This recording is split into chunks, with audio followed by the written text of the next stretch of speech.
जय माँ ब्रह्मचारिणी, ब्रह्मा को दिया ज्ञान। नवरात्रि के दूसरे दिन सारी करती ध्यान। शिव को पाने के लिए किया है तप भारी। ओम नमः शिवाय जप कर शिव की बनी वो प्यारी। या देवी सर्वभूतेषु ब्रह्मचारी रूपेण संस्थिता। नमस्तस्यै नमस्तस्यै नमस्तस्यै नमो नमः। प्रिय भक्तजनों, आज चैत्र नवरात्रि का दूसरा दिन है और आज चैत्र मास के शुक्ल पक्ष की द्वितीया तिथि है। आज के दिन माता ब्रह्मचारिणी की व्रत कथा का श्रवण करने से लंबी आयु का आशीर्वाद प्राप्त होता है, सभी प्रकार के सुख प्राप्त होते हैं और व्यक्ति को सभी कार्यों में सफलता मिलती है। प्रिय भक्तजनों, अब आप सुनेंगे माँ ब्रह्मचारिणी की बड़ी ही दुर्लभ कथा। आप इस कथा को बड़ी ही श्रद्धा और प्रसन्न चित्त मन से सुनिएगा। माँ ब्रह्मचारिणी देवी का स्वरूप पूर्ण ज्योतिर्मय एवं अत्यंत भव्य है। उनके दाहिने हाथ में जप की माला और बाएं हाथ में कमंडलू रहता है। अपने पूर्व जन्म में जब ये हिमालय के घर पुत्री के रूप में उत्पन्न हुई थी, तब नारद जी के उपदेश से उन्होंने भगवान शंकर जी को पति के रूप में प्राप्त करने के लिए अत्यंत कठिन तपस्या की थी। इसी दुष्कर तपस्या के कारण इन्हें तपस्चारिणी अर्थात ब्रह्मचारिणी नाम से अभिहित किया गया। 1000 वर्ष उन्होंने केवल फल मूल खाकर व्यतीत किए और 100 वर्षों तक केवल शाक पर निर्वाह किया था। कुछ दिनों तक कठिन उपवास रखते हुए देवी ने खुले आकाश के नीचे वर्षा और धूप के भयानक कष्ट सहे। इस कठिन तपस्या के बाद 3000 वर्षों तक केवल जमीन पर टूटकर गिरे हुए बेल पत्रों को खाकर वे भगवान शिव की आराधना करती रहीं। इसके बाद उन्होंने सूखे बेल पत्रों को भी खाना छोड़ दिया और कई हजार वर्षों तक वे निर्जल और निराहार तपस्या करती रहीं। पत्तों को भी खाना छोड़ देने के कारण उनका एक नाम अर्पणा भी पड़ गया। कई हजार वर्षों की इस कठिन तपस्या के कारण ब्रह्मचारिणी देवी का शरीर एकदम क्षीण हो गया। उनकी यह दशा देखकर उनकी माता मैना अत्यंत दुखी हुई और उन्होंने उन्हें इस कठिन तपस्या से विरक्त करने के लिए आवाज दी, ओ माँ। तब से देवी ब्रह्मचारिणी का एक नाम उमा भी पड़ गया। उनकी इस तपस्या से तीनों लोकों में हाहाकार मच गया। देवता, ऋषि, सिद्धगण, मुनि सभी देवता ब्रह्मचारिणी की इस तपस्या को अभूतपूर्व पुण्य कृत्य बताते हुए उनकी सराहना करने लगे। अंत में पितामह ब्रह्मा जी ने आकाशवाणी के द्वारा उन्हें संबोधित करते हुए प्रसन्न स्वर में कहा, हे देवी, आज तक किसी ने ऐसी कठोर तपस्या नहीं की जैसी तुमने की है। तुम्हारे इस अलौकिक कृत्य की चारों ओर सराहना हो रही है। तुम्हारी मनोकामना सर्वतोभावेन परिपूर्ण होगी। भगवान चंद्रमौली शिव जी तुम्हें पति रूप में प्राप्त अवश्य होंगे। अब तुम तपस्या से विरत होकर घर लौट जाओ। शीघ्र ही तुम्हारे पिता तुम्हें बुलाने आ रहे हैं। भक्त जनों, माँ ब्रह्मचारिणी की इस कठोर तपस्या को देखते हुए भगवान शिव जी ने कई बार उनकी परीक्षा भी ली। उस परीक्षा में देवी माँ उत्तीर्ण हुई और इससे प्रसन्न होकर महादेव भगवान भोलेनाथ ने माता ब्रह्मचारिणी को अपनी अर्धांगिनी स्वीकार किया, उन्हें आशीर्वाद दिया तथा उनसे विवाह किया। माँ दुर्गा का यह दूसरा स्वरूप भक्तों और सिद्धों को अत्यंत फल देने वाला है। उनकी उपासना से मनुष्य में तप, त्याग, वैराग्य, सदाचार और संयम जैसे गुणों की वृद्धि होती है। जीवन के कठिन संघर्षों में भी व्यक्ति अपने कर्तव्य से विचलित नहीं होता। माँ ब्रह्मचारिणी देवी की कृपा से उसे सर्वत्र सिद्धि और विजय की प्राप्ति होती है। लालसाओं से मुक्ति के लिए माँ ब्रह्मचारिणी का ध्यान लगाना बहुत ही श्रेष्ठ माना जाता है। दुर्गा पूजा के दूसरे दिन इन्हीं के स्वरूप की उपासना की जाती है और इसी दिन साधक का मन स्वाधिष्ठान चक्र में उपस्थित होता है। इस चक्र में अवस्थित चित्त वाला योगी ब्रह्मचारिणी जी की कृपा और भक्ति सहज ही प्राप्त कर लेता है। प्रेम से बोलिए माता ब्रह्मचारिणी की जय। जय हो माँ शारदा, जय माँ भवानी। अपने सभी भक्तों का दुख दूर करो माँ। जय माता दी। ओम नमः शिवाय। प्रिय भक्तजनों, आइए अब सुनते हैं माता रानी की दूसरी कथा। एक राजा और एक रानी थी। बहुत दिनों तक उनके कोई संतान नहीं हुई। बहुत जप और तप करने के बाद कई सालों बाद उनको एक संतान की प्राप्ति पुत्र रूप में हुई। अब राजा और रानी बहुत खुशी से अपना राजपाट संभालने लगे। कई दिनों तक ऐसे चलता रहा और देखते देखते पुत्र 4-5 साल का हो गया। एक दिन की बात है, रानी दोपहर में बच्चे के साथ सो रही थी और बच्चे की नींद खुल जाती है। वह उठकर बाहर की ओर जाने लगा। क्योंकि उसको बाहर जाने नहीं दिया जाता था, तो वह माँ को सोता हुआ देखकर उसके मन में बाहर जाकर अपनी उम्र के बच्चों के साथ खेलने की इच्छा हुई और वह छिपकर बाहर चला गया। वह खेलते खेलते बहुत दूर चला गया और वह किसी दूसरे गांव में जा पहुंचा। इधर जब रानी की नींद खुली तो वह बच्चे को अपने पास न देखकर बहुत हैरान हुई। फिर बच्चे की खोजबीन शुरू की गई। बहुत प्रयास करने के बाद सफलता हासिल नहीं हुई, अर्थात उनको बच्चा नहीं मिला। अब राजा रानी फिर से दुखी हो गए। अब वह बच्चा उस गांव में एक ग्वाले के घर पहुंचा। तो ग्वालिन ने उससे पता पूछा कि हे पुत्र, तुम कहाँ से आए हो? तो वह बच्चा अपने बारे में कुछ बता नहीं सका, क्योंकि वह बहुत छोटा था, उसको कुछ पता नहीं था। वह केवल बच्चों के साथ खेलते खेलते दूर चला गया था। तो ग्वाले ने कहा कि जब यह बच्चा अपना नाम नहीं बता पा रहा है तो इसको अपने पास रख लो। जैसे तुम्हारे 2 बच्चे हैं वैसे ही यह तीसरा रहेगा। अब इधर वह बालक ग्वाले के बच्चों के साथ घुल मिलकर खेलने लगा और कुछ दिन बीत भी गए।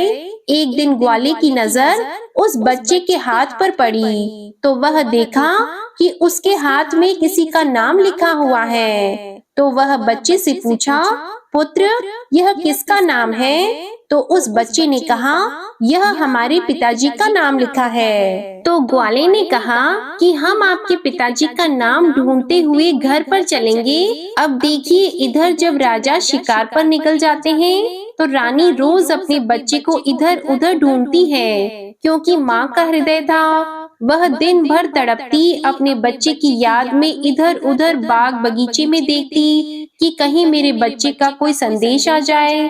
रानी यही सोचती कि इतने दिन बाद एक संतान हुई थी तो मैंने लापरवाही में वह भी अपने हाथ से गवा दी। अब रानी एकदम निराश होकर एक गांव में पहुंची तो वहां उसने देखा कि कुछ औरतें मिलकर देवी माता की पूजा कर रही थी। तो रानी भी वहां जाकर बैठकर पूरी पूजा देखती है और पूजा के दौरान माता रानी की कथा को बहुत मन लगाकर सुनती है। पूजा समाप्त हो जाने के बाद सभी सुहागिनें रानी को प्रसाद देती हैं।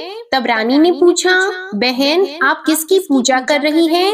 हमको भी बताइए। तब सभी सुहागिनों ने कहा कि हम माँ भवानी, माँ दुर्गा की पूजा कर रही हैं। माता बहुत ही दयालु है। ये अपने भक्तों के संकट को क्षण मात्र में दूर कर देती है। बस ध्यान लगाने वाली बात है। तब तक आपकी मनोकामनाएं तुरंत ही पूरी हो जाती हैं। जब आपकी मनोकामनाएं पूरी हो जाएं, तो आप तुरंत माँ देवी की पूजा करिए और उनकी पूजा को कभी टालना नहीं चाहिए। तो रानी ने अपने मन में सोचा कि अगर माँ भवानी, माँ दुर्गा ने हमारा बच्चा सकुशल वापस हमारे घर पहुँचा दिया तो हम भी इसी तरह से सभी सुहागिनों के साथ माता रानी की पूजा करेंगी। उधर रानी का ये मन्नत मांगना हुआ और इधर ग्वाला बच्चे को लेकर उसके पिता की तलाश में निकल पड़ा। वह कई जगह ढूंढते हुए काफी देर बाद गांव के किनारे पहुंचा तो एक व्यक्ति से पूछा कि भैया, इस नाम के व्यक्ति को क्या आप जानते हैं? तो वह आदमी ने बताया, हाँ भैया, यह हमारे राजा का नाम है। उनका पुत्र खो गया है, क्या यह उन्हीं का पुत्र है? यह बताकर ग्वाले को घर का पता बताया। ग्वाला जब बच्चे को लेकर राजा के द्वार पर पहुंचा तो राजा रानी ने अपने बच्चे को देखकर लिपट कर वे रोने लगे और बार बार ग्वाले का धन्यवाद करने लगे। तो राजा ने पूछा कि भाई, इसको आपने कहाँ पाया? तो ग्वाले ने कहा, राजा साहब, यह बालक घूमते घूमते हमारे गांव आ पहुंचा था। तब हमने इससे इसका पता पूछा तो बालक कुछ नहीं बता सका। एक दिन खेलते खेलते जब मेरी नजर इसके हाथ पर गई तो उसका नाम लिखा हुआ था और उसी नाम के सहारे हमने इसको आप तक पहुंचाया है। प्रिय भक्तजनों, रानी की खुशी की सीमा नहीं थी। रानी ने राजा से कहा कि ग्वाले को खूब धन दौलत देकर विदा कीजिए, लेकिन ग्वाले ने कुछ भी नहीं लिया और कहा, जितनी खुशी आपको है आपका पुत्र पाकर, उतनी खुशी मुझे भी है कि मैंने आपकी धरोहर को आप तक पहुंचाया है। अंत में राजा ने ग्वाले को धन देकर विदा किया। अब रानी को यह तुरंत याद आ गया कि वह माता रानी की मन्नत मांगी थी, उनकी पूजा करने का और नवरात्रि का व्रत करने का। तो रानी ने राजा से कहा, हमने माँ दुर्गा का मन्नत मांगा है, हमें नवरात्रि का व्रत करना है। हम नवरात्रि का व्रत करेंगे और नगर के कुछ स्त्रियों को निमंत्रण दीजिए और तुरंत माँ भवानी की पूजा कीजिए। रानी ने तुरंत माता की पूजा करने वाली सारी सामग्री इकट्ठा करवाई। माता रानी की पूजा की सारी व्यवस्था की गई। सभी सुहागिनों ने मिलकर माता रानी की विधिवत पूजा की और माँ भवानी दुर्गा माता का गीत गाया। जिन सुहागिनों को माता रानी की कथा आती थी, उन्होंने माता रानी की कथा सुनाई और फिर अंत में सभी सुहागिनों ने मिलकर माता रानी की आरती की और उनसे प्रार्थना की कि हे माँ, जिस तरह आपने हमारे संकट को दूर किया है, ऐसे ही जो आपको याद करें, आप उनके भी संकट को तुरंत दूर करना। हे माँ, आपका स्वभाव बड़ा ही दयालु है, बड़ा ही सहज है, बड़ी ही कृपालु है। जय माता रानी।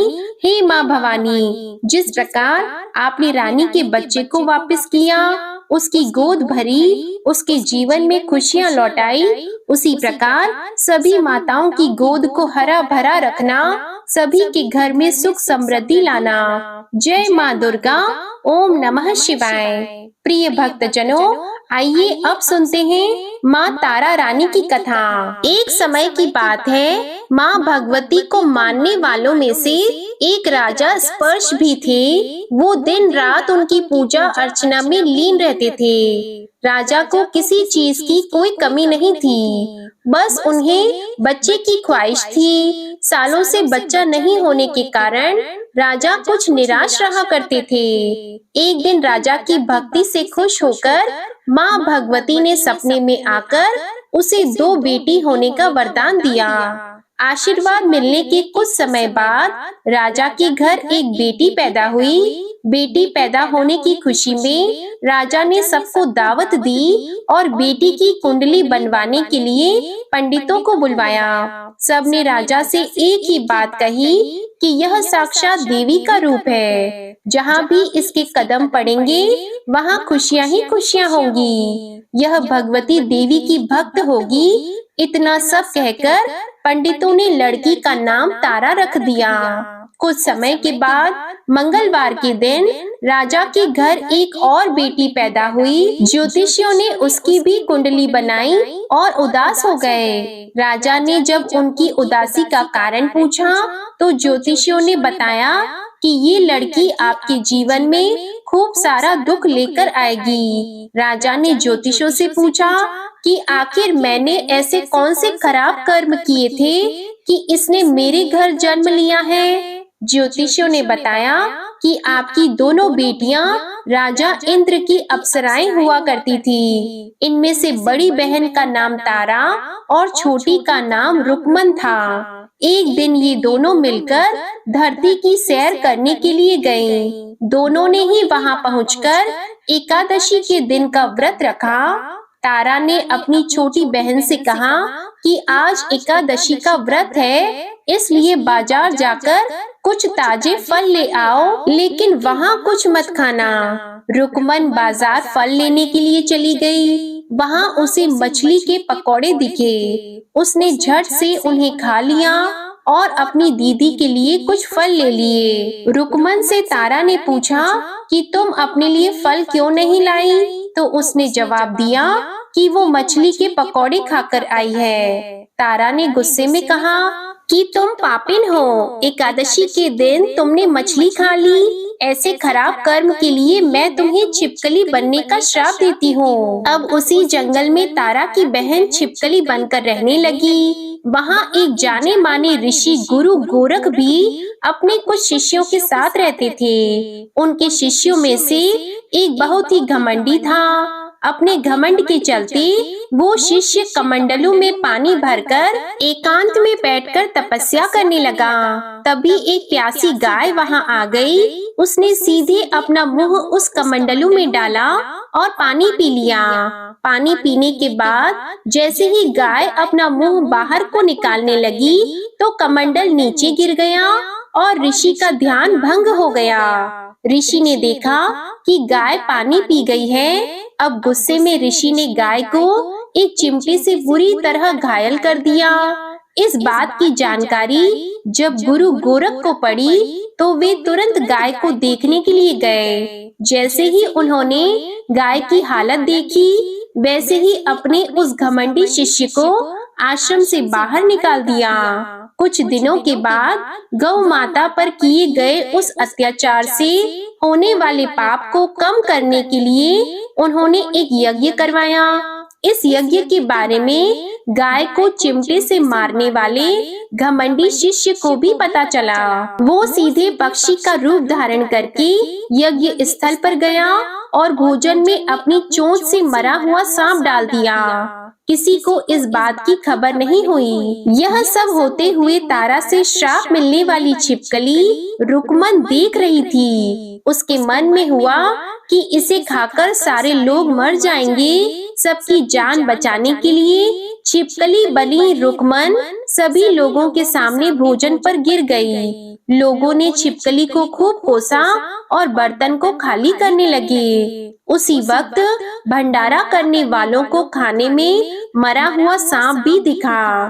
तब कहीं जाकर सबको समझ आया कि छिपकली सबकी जान बचाने के लिए जानबूझकर भोजन में गिरी थी। एक छिपकली होने के बावजूद भी इतने अच्छे विचार होने की वजह से यज्ञ में मौजूद सारे महत्वपूर्ण लोगों ने कहा कि हमें इस छिपकली की मुक्ति के लिए प्रार्थना करनी चाहिए। पंडित ने आगे बताया कि सबकी प्रार्थना से ही वो छिपकली तीसरे जन्म में आप जैसे प्रतापी राजा के घर बेटी के रूप में पैदा हुई है। वहीं तारा ने दूसरा जन्म तारामती के रूप में लिया और अयोध्या के राजा हरिश्चंद्र से शादी की। इतनी सब बातें कहने के बाद पंडितों ने राजा स्पर्श को रुकमन को मारने की सलाह दी। इस बात पर राजा बोले, मैं किसी बेटी को कैसे मार सकता हूँ? ऐसा करना पाप होगा। फिर ज्योतिषियों ने कहा कि एक संदूक में सोना चांदी लगवाकर उसके अंदर लड़की को रख देना और संदूक को पानी में बहा देना।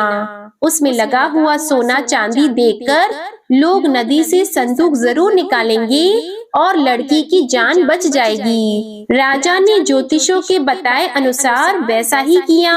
नदी में सोना चांदी जड़ा हुआ संदूक देखकर काशी के पास ही एक भील ने उसे बाहर निकाल लिया। उसके कोई बच्चे नहीं थे, इसलिए उसने संदूक के अंदर की लड़की को पालने का फैसला लिया। उस भील और उसकी पत्नी ने खूब प्यार से उसे पाला और रुक को उसका नाम रख दिया।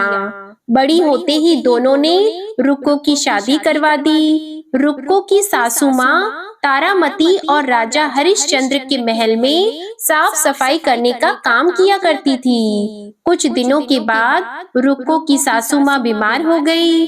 उनकी जगह रुक्को वहाँ काम करने लगी। तारामती ने उसे देखा और पुराने जन्म के पुण्य के कारण पहचान लिया और उसे कहा कि तुम मेरे साथ बैठ जाओ। तो रुक्को ने कहा कि मैं तो भील हूँ, इसलिए आपके पास नहीं बैठ सकती। तब तारामती ने उसे बताया कि तुम पूर्व जन्म में मेरी ही बहन थी। तुमने एकादशी के व्रत के दिन मछली खा ली थी और मैंने तुम्हें दंड देते हुए छिपकली बना दिया।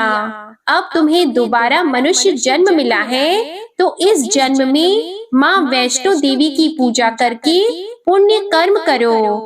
माँ की पूजा से तुम्हारी सारी इच्छाएं भी पूरी होंगी। तारामती की इस बात को सुनने के बाद रुक्को माँ वैष्णो देवी से एक बेटे के लिए प्रार्थना करती है और कहती है कि अगर उसकी मनोकामना पूरी हुई तो वो अपने घर में माँ वैष्णो देवी का पूजन और जागरण कराएगी। माँ वैष्णो देवी उसकी प्रार्थना सुन लेती है और उसे एक बेटा होता है। पुत्र की प्राप्ति के बाद रुक्को उसकी देखभाल और लाड दुलार में माँ वैष्णो देवी की पूजा करना भूल जाती है। ऐसा होते होते 5 साल बीत गए और फिर एक दिन उस बच्चे को चेचक यानी माता निकल आती है। बच्चे की ऐसी स्थिति देखकर परेशान रुक्को अपने पिछले जन्म की बहन तारामती के घर जाकर उन्हें इस समस्या के बारे में बताती है। तब तारामती ने पूछा कि तुमने माँ वैष्णो देवी की पूजा अर्चना में कोई गलती तो नहीं की। फिर रुक्को को याद आता है कि उसने माँ वैष्णो देवी का जागरण कराने का प्रण लिया था।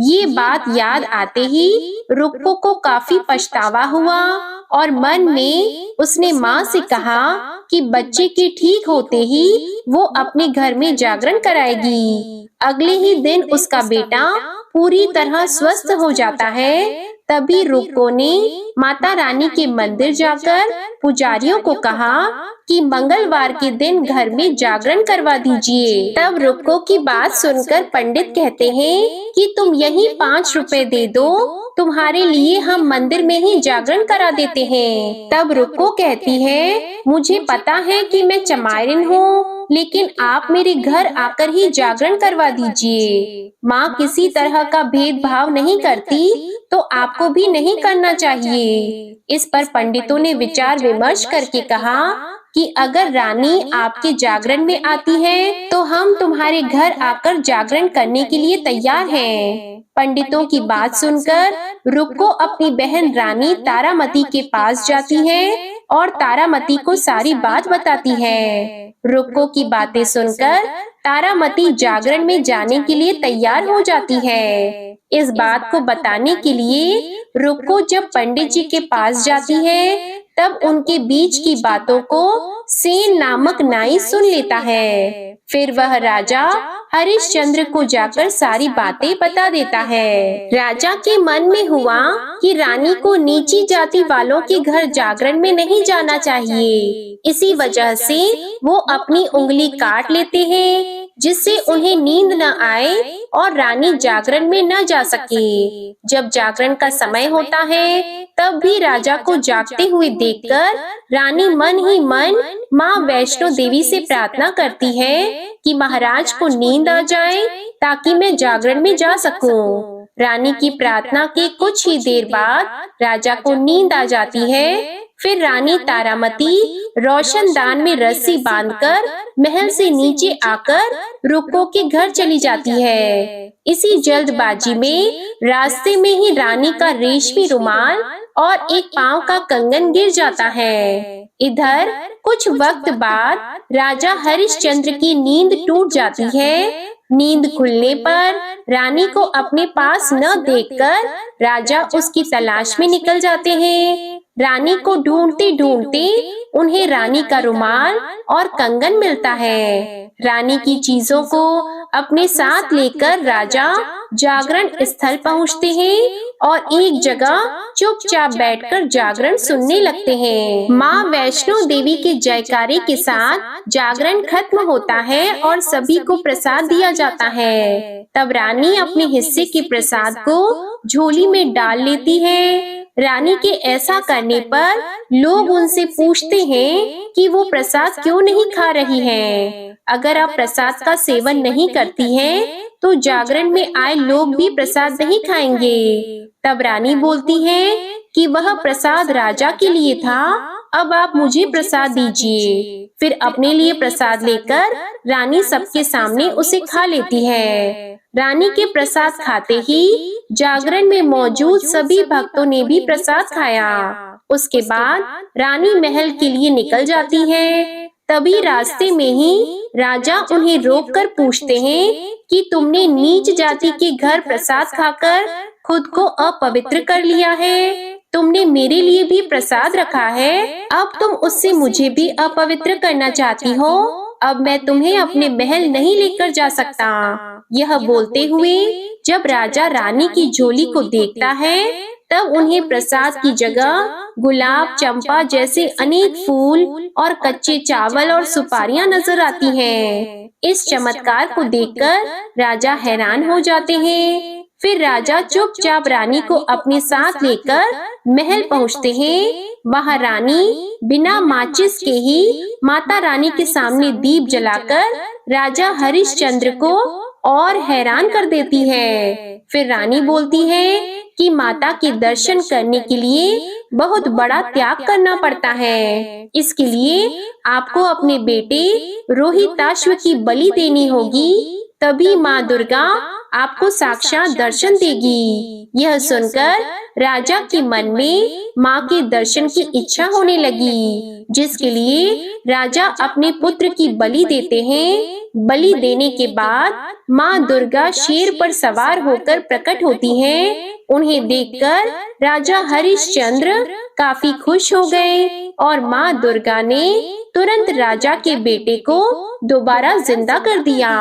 इस चमत्कार को देखकर राजा हरिश्चंद्र खुश हो गए और तभी राजा ने माँ की पूरी विधि से पूजा करके उनसे अपनी गलतियों की माफी मांगी। माँ दुर्गा ने भी राजा को खुश रहने का आशीर्वाद दिया और अंतर ध्यान हो गई। तब राजा ने तारा रानी से कहा कि मैं बहुत खुश हूँ कि मुझे पत्नी के रूप में आप मिली है। फिर राजा हरिश्चंद्र, तारा रानी और रुक्मन तीनों अपनी मनुष्य योनि से छुटकारा पाकर देवलोक में चले जाते हैं। प्रेम से बोलिए माता रानी की जय। जय अम्बे माँ। ओम नमः शिवाय। प्रिय भक्त जनों, उम्मीद करती हूँ आज की ये कथा आपको पसंद आई होगी। अगर आपको ये कथा पसंद आए तो आप इस वीडियो को लाइक करें, शेयर करें और हमारे चैनल को भी सब्सक्राइब करें और कमेंट में जय माता ब्रह्मचारिणी अवश्य लिखिएगा। आपका जीवन सदा मंगलमय और खुशियों से भरा रहे, इसी कामना के साथ आपसे विदा लेते हैं। मिलते हैं अगली वीडियो में, तब तक के लिए आप सभी को जय माता दी।